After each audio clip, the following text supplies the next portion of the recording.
Carta 21. Meu querido pai, toma a minha pena que larguei 1 hora atrás, para seguir o funeral do filho de nossa anfitriã, a fim de relatar uma das coisas mais extraordinárias que já aconteceu, e que nos enche com tal alegria e admiração, que temo que meus trêmulos dedos dificilmente expressem legivelmente o que tenho a te dizer. Como te disse em minha carta que acabei de terminar, fui chamada para acompanhar a chorosa mãe ao cemitério, fora dos portões. Mas quando cheguei ao pátio, onde o corpo do filho dela jazia no ataúde, o qual os transportadores já haviam levantado nos ombros, profunda tristeza da pobre Ruth a dominou completamente. E eu então a levei para o seu quarto, onde ela, sem sentidos, caiu sobre a cama. Não podia deixá-la nessa situação, e a procissão saiu da casa sem mim. Maria caminhava amparando a desolada mãe, vestida de luto. Quando o funeral passou pela janela, parecia sem fim. Tão imenso era o número de pessoas que acompanhavam o corpo para honrar uma viúva em Israel. Por fim, passou e fui deixada a sós com a Ruth imóvel. Ela parecia dormir, embora em todos os momentos murmurasse o nome do morto. Sentei-me junto a ela, refletindo sobre os misteriosos caminhos de Deus, ao trazer este filho da viúva a salvo para casa, a salvo dos milhares de perigos a que tinha sido exposto, do naufrágio e da escravidão, para alegrar a alma dela com sua presença por algumas horas e depois morrer em seus braços. Ao contemplar o semblante de mármore da desolada donzela, não pude senão orar para que ela pudesse se recobrar do desmaio, para viver a amarga noção de sua perda e a renovação de seu sofrimento. De repente, ouvi um enorme grito. Saltei e apressei-me em direção à janela. Foi repetido mais alto e com um tom de satisfação que me indicava ser um grito de alegria. Parecia vir de além das muralhas da cidade e de uma centena de vozes em uníssono. Eu sabia que do terraço podíamos ver as muralhas, e vendo Ruth sem mover-se, subi rapidamente ao parapeito. Os gritos e lágrimas de alegria aumentavam à medida que eu subia, excitando meu espanto e curiosidade. Ao alcançar a cobertura e ao subir no parapeito, vi chegando pela rua em direção à casa, com a rapidez de um antílope, Eleque, nosso escravo gibeonita. Ele acenava com as mãos descontroladamente e gritava alguma coisa que eu não podia ouvir claramente. Atrás dele eu vi 2 jovens correndo também, aparentando ser portadores de uma grande notícia. Eu sabia que algo maravilhoso devia ter ocorrido, mas não podia dizer o que poderia ser. Ao olhar na direção do portão, de onde os gritos em intervalos continuavam a aproximar-se, descobri, no lado da colina do cemitério, muitas pessoas aglomeradas e evidentemente rodeando alguém, pois toda a ordem da procissão fora quebrada. Não pude ver o ataúde, nem podia compreender como a solenidade da marcha do funeral fora subitamente mudada em uma multidão confusa, rasgando o céu com aclamações ruidosas. Todo o povo fora empurrado de volta à cidade. As pessoas que eu tinha visto primeiramente correr pela rua agora se faziam audíveis ao se aproximarem. Ele está vivo! Ele está vivo! Gritou Eleque. Ele foi levantado dos mortos! Gritou o jovem atrás dele. Ele vive e ele está voltando para a cidade! Exclamou o terceiro para aqueles que, como eu, tinham corrido para o terraço de suas casas a fim de saber o significado do tumulto que ouvíamos. Quem? Quem está vivo? Perguntei ansiosamente a Eleque quando passava embaixo do parapeito. Que alarido é esse, ó Eleque? O jovem Rabino Samuel voltou à vida. Ele não mais está morto. Vocês o verão em breve, pois eles o estão acompanhando de volta à cidade e todos estão loucos de alegria. Onde está a jovem Ruth? Vim lhe contar a gloriosa notícia. Com emoção que não consigo descrever, dificilmente acreditando no que ouvi, corri até onde Ruth estava a fim de evitar os efeitos de tão imprevista alegria.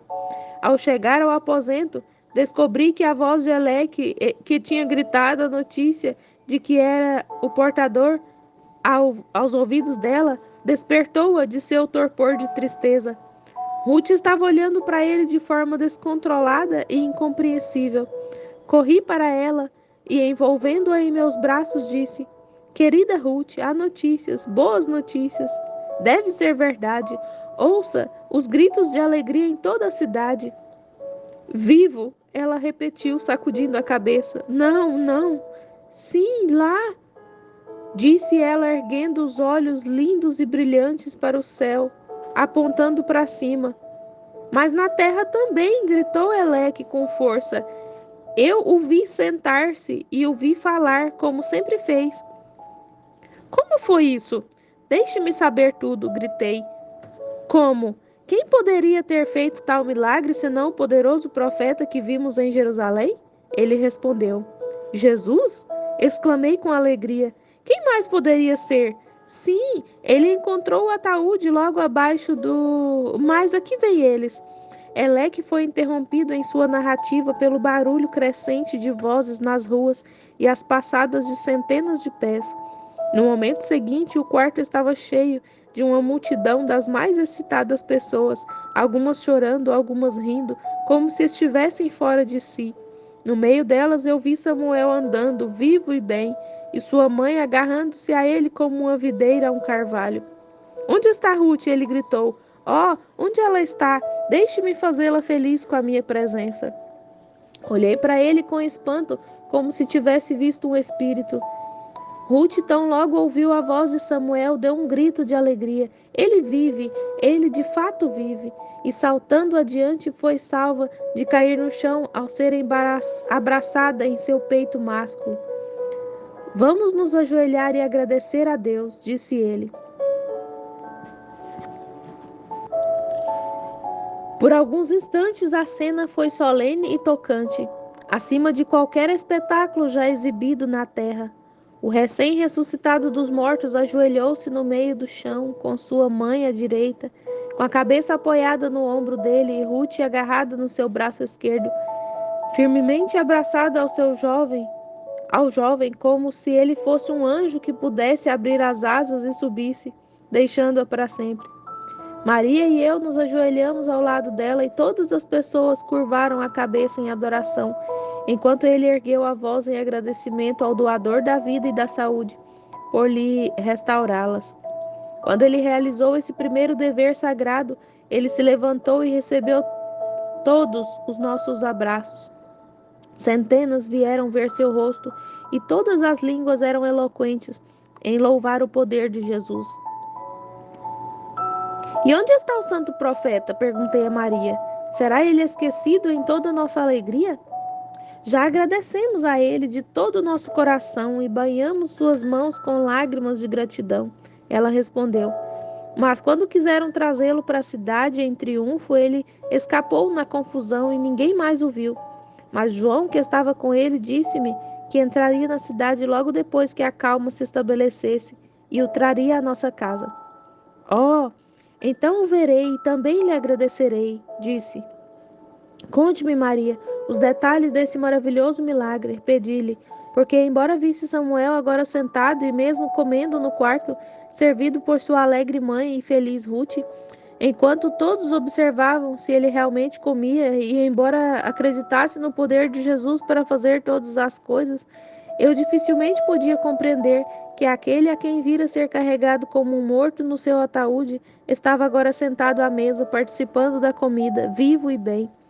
Eu te direi tudo, respondeu Maria, cuja face brilhava com uma luz divina, provinda de sua intensa felicidade, e levando-me a um canto, falou-me assim. Quando estávamos chorando, seguindo vagarosamente o ataúde e passamos o portão, vimos chegar pelo caminho através do vale que chega ao Tabor, um grupo de 12 ou 13 homens a pé. Eles eram seguidos por uma multidão de homens, mulheres e crianças no campo, e estavam andando de modo que nos encontrariam no cruzamento, na ponte de pedra. Ouvindo alguém dizer em voz alta, é o profeta de Nazaré com seus discípulos, olhei ansiosamente para a frente e alegremente reconheci Jesus à frente deles, com João andando ao seu lado.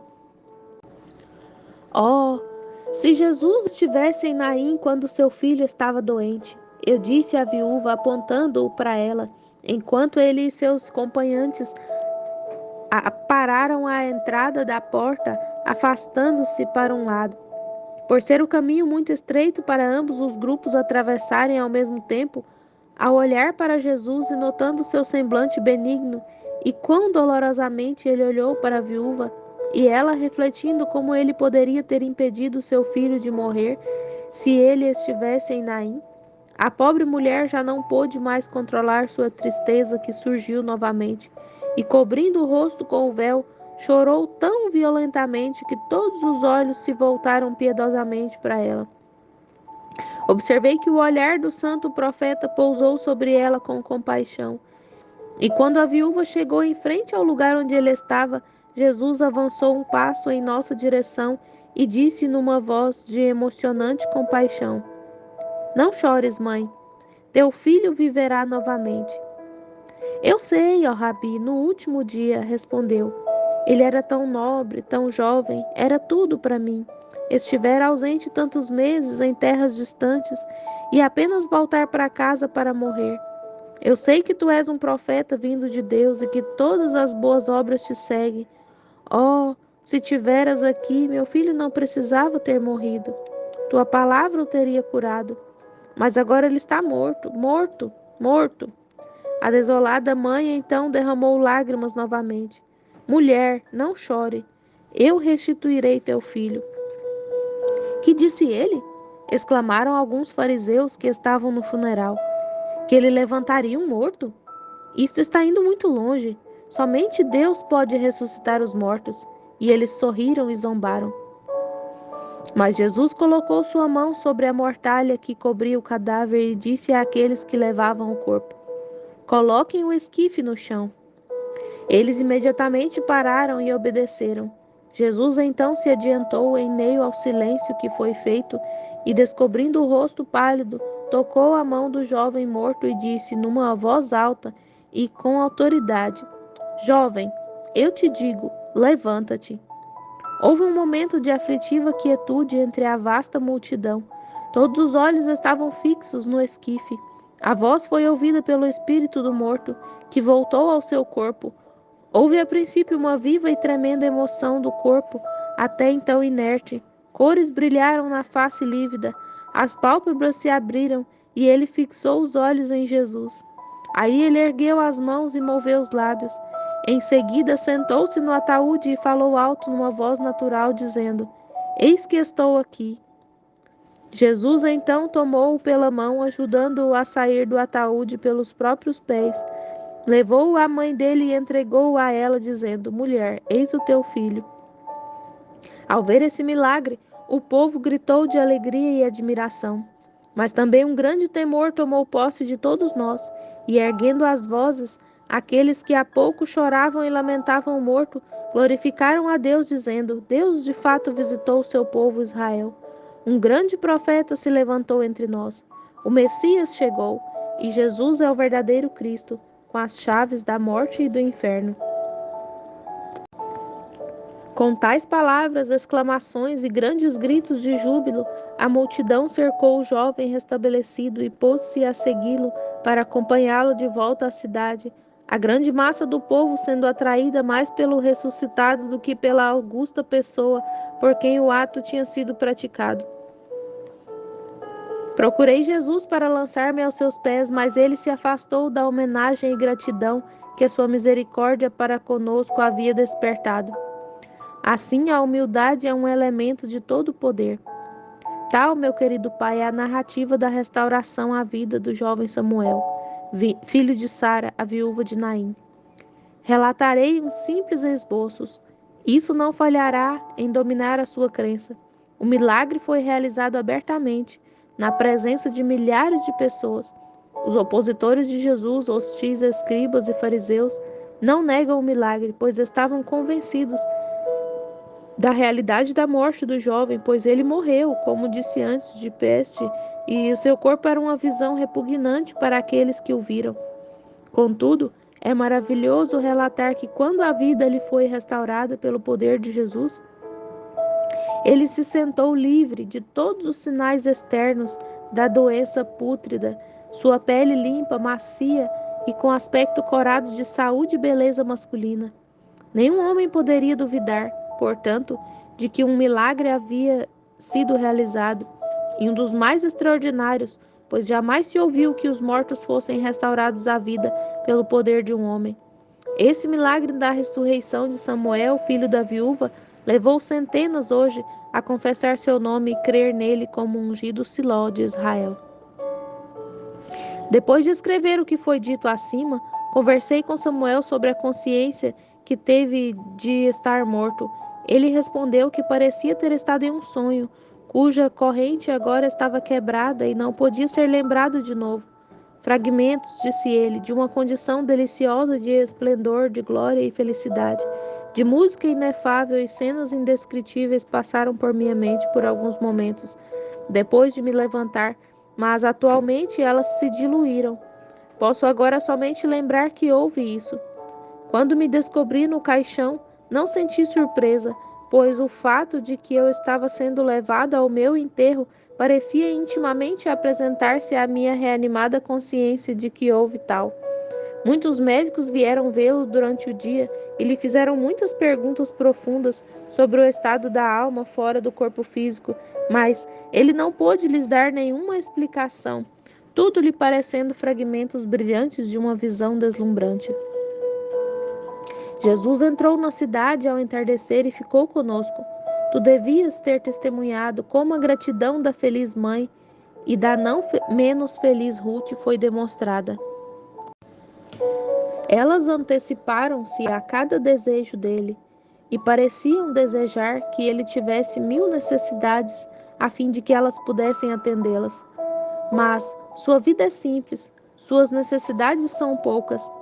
Ele pensa pouco em conforto e desde que possa falar do reino de Deus para aqueles que o cercam, ele se esquece de participar da comida colocada diante dele. Nós também esquecemos todas as outras coisas quando ele fala, ou ficamos de pé ou sentamos ao seu redor, bebendo da rica eloquência de suas sábias palavras. Quanto mais eu o vejo, querido Pai, mais sinto temor dele e o amo.